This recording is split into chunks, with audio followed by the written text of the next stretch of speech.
नफरत को भी प्यार से सहते हम, ये देश नहीं हमारी जान है, इसे हिंदुस्तान कहते हैं हम, इसे हिंदुस्तान कहते हैं हम। नमस्कार मित्रांनो, मी वीर अंकुश बोराडे, इयत्ता 9वी, स्वर्गीय आमदार सुरेशभाऊ गोरे माध्यमिक विद्यालय चाकण। सर्वप्रथम भारत मातेची या पवित्र मूर्तीस तसेच स्वर्गीय आमदार सुरेशभाऊ गोरे यांच्या प्रतिमेस विनम्र अभिवादन करतो। सन्माननीय विचारमंचावरील शाळेचे अध्यक्ष, उपाध्यक्ष, मुख्याध्यापक, प्रमुख पाहुणे, सर्व शिक्षक, पालक आणि माझ्या विद्यार्थी मित्रांनो, सर्वप्रथम तुम्हा सर्वांना स्वातंत्र्य दिनाच्या हार्दिक शुभेच्छा देतो। मित्रांनो, आज आपण भारताचा 79वा स्वातंत्र्य दिन साजरा करत आहोत। आज जरी आपण स्वातंत्र्य दिन साजरा करत आहोत तरी त्यामागे क्रांतिवीरांचे खूप मोठा त्याग आणि बलिदान आहे। मित्रांनो, दिनांक 23 जून 1757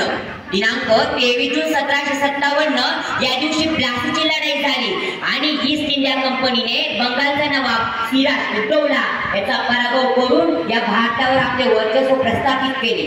त्या दिवसापासून ते 15 ऑगस्ट 1947 पर्यंत जवळजवळ 200 वर्ष इंग्रजांनी आपल्या भारतावर राज्य केले।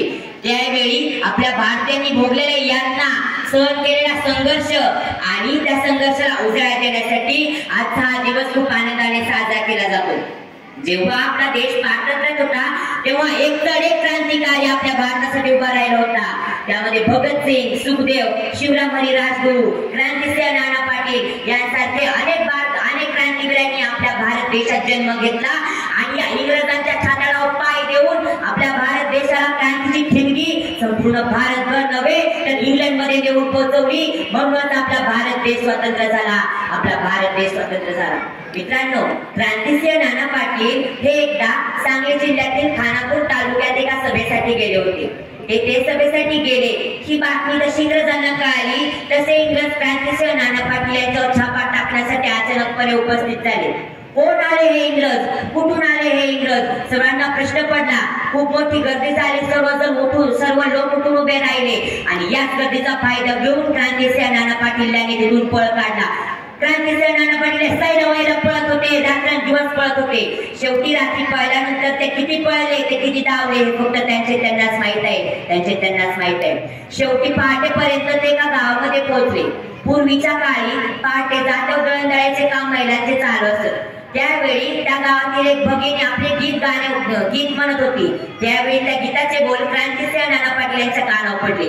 ती भगिनी आपल्या गीतातून असा संदेश देत होती, हे ईश्वरा, तू माझं संपूर्ण आयुष्य क्रांतिसिंह नाना पाटील यांना दे, माझ्या भावाला दे।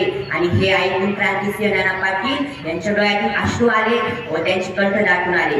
त्यांनी सांगितलं, जोपर्यंत माझ्या माता भगिनी देवाकडे अशी प्रार्थना मागत आहेत की त्यांचं संपूर्ण आयुष्य मला दे, तोपर्यंत मी जिवंत आहे, तोपर्यंत मी इंग्रजांच्या हाती लागणार नाही आणि भारताला स्वतंत्र केल्याशिवाय सोडणार नाही। हा विश्वासातल्या क्रांतिकारकांमध्ये होता, म्हणूनच आपला भारत देश स्वतंत्र झाला, आपला भारत देश स्वतंत्र झाला।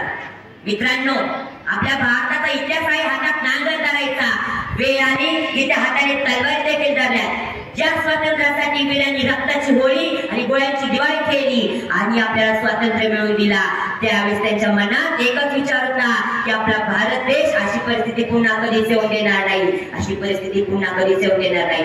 ते स्वातंत्र्यवीर ज्यांनी नाही नशिबाची रेष हातावर म्हणून तलवारी निवडून इतिहास रचला, ते स्वातंत्र्यवीर ज्यांनी नाही नशिबाची रेष हातावर म्हणून तलवारी निवडून इतिहास रचला।